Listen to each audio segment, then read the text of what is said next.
question is, in your opinion, what are the most pressing business or policy issues facing your local communities right now? And if you want to start here with Colorado Springs. Well, I'll interpret that as what keeps you up at night.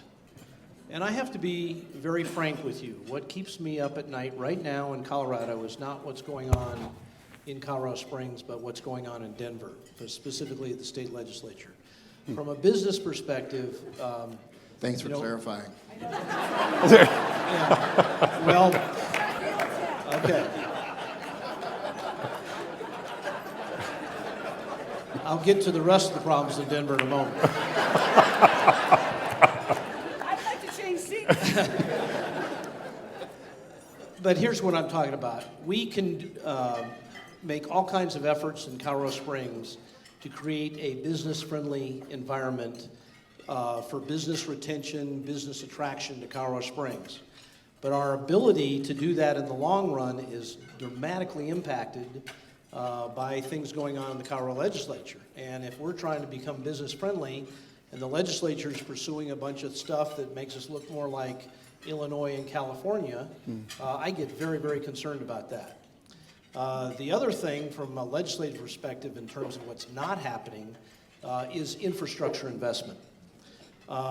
You know, our voters in Colorado Springs, conservative Colorado Springs, have become convinced to make large investments in critical public infrastructure like roads and stormwater.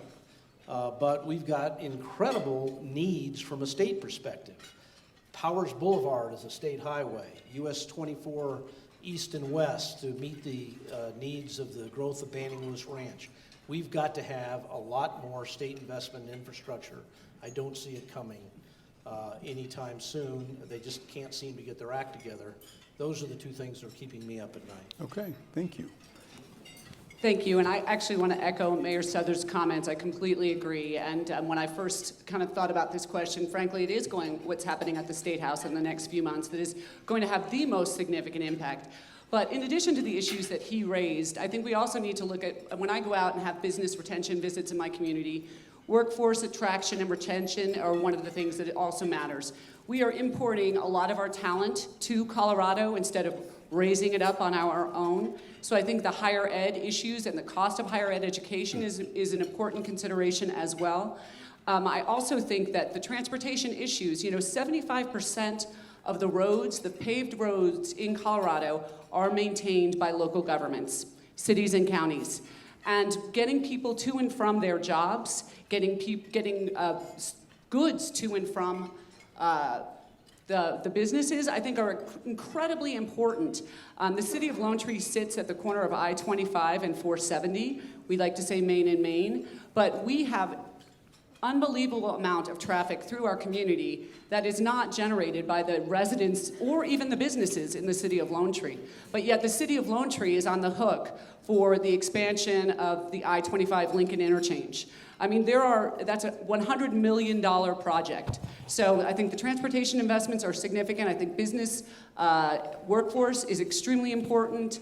And I think that the quality of life, people came to Colorado, are locating their businesses in Colorado because of the quality of life issues. And if we are not able to maintain that quality of life through the investments that government should be making in infrastructure, I think we're going to have serious concerns moving forward.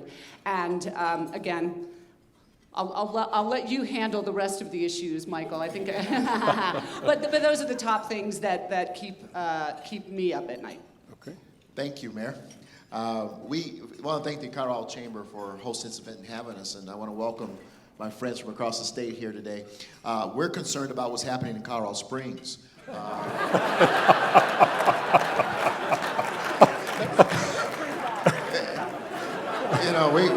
We just need. No. Michael, I'm sorry. I'm sorry that everybody wants to move to Colorado Springs. But that's just how it is. Whatever is tracking our people down there, but. We're going to sound like a broken record up here, I'm going to suggest, because Mayor Suthers started us correctly in the issues. This is a state that has grown like no other state has grown like Colorado has over the last 10 years. And certainly our cities from Fort Collins to Colorado Springs have felt the growth. And so we have the same challenges. Obviously, how we respond to this growth is extremely important. How we respond to it in a very pragmatic manner with good policy and good investments, extremely important. And that means as we recognize, acknowledge the pressures on housing, that we think about the broad spectrum of people that we have to provide or make sure have accessibility to housing that's affordable, decent, for them to raise their families. And then two, I cannot underscore enough what Mayor Suthers and Mayor Millet have already said in terms of infrastructure investment.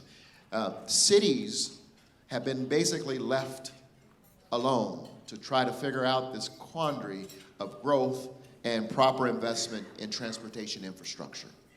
And the federal government and the state governments have been paralyzed by indecision and partisan politics, while mayors are trying to figure it out. And it's absolutely unfair, and it's ridiculously misaligned with the values that the people who live in our cities and our towns are expecting from us to respond to make sure that we have good multimodal infrastructure. And so I will stand with the mayors here simply saying, as we continue to move forward, if we really want to continue to protect our quality of life in Colorado, we must have sensible public transportation infrastructure in our cities and towns. Well, I'm fortunate I don't have to get into this fight, so to speak, with front range communities. Although I do need to point out that when you talk to most of you folks from the Front Range, those of us on the Western Slope have gotten used to commuting to Denver, and it takes us about 4 hours. But if you ask anybody from the Front Range, where is Western Colorado, most people I talk to think we're 8 hours away, which I always find a little interesting.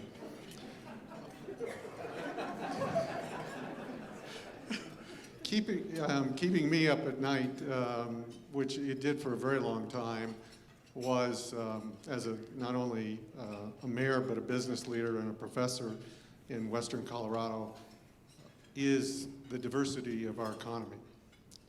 We have been, like other Western communities, too reliant on the extraction industries. And so after our latest downturn in 2008, which took Western Colorado well into 2015 to recover somewhat, we have been on a very, very stringent approach with our partners to continue to diversify our economy.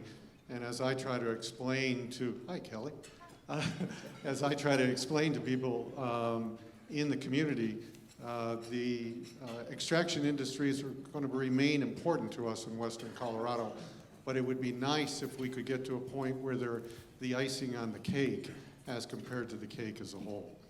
The second area of concern is similar to what other mayors have said, and that is the strain of growth. We are growing at a very nice pace today, but to be able to provide the infrastructure as well as the services that the people of our community expect and deserve, quite honestly, is a constant strain, and we work as hard as we can.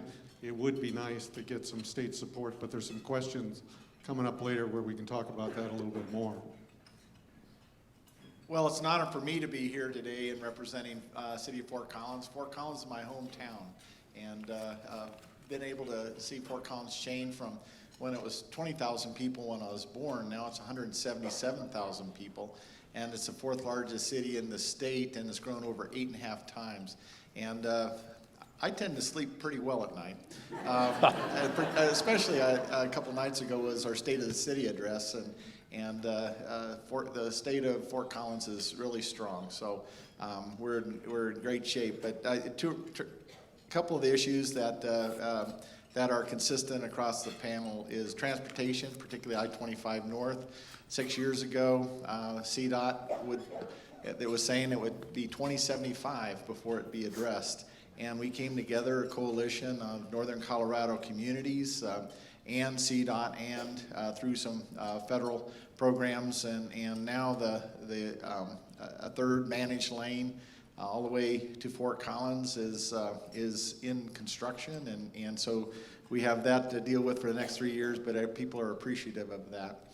And the other issue, I believe, is workforce and alignment with meeting the needs of workforce through our educational system, both K through 12, our community college system, which we have Front Range Community College, which is a great partner, durable partner in northern Colorado and in Fort Collins. And then we're also the home of Colorado State University, great university that does a lot of things for our businesses in northern Colorado.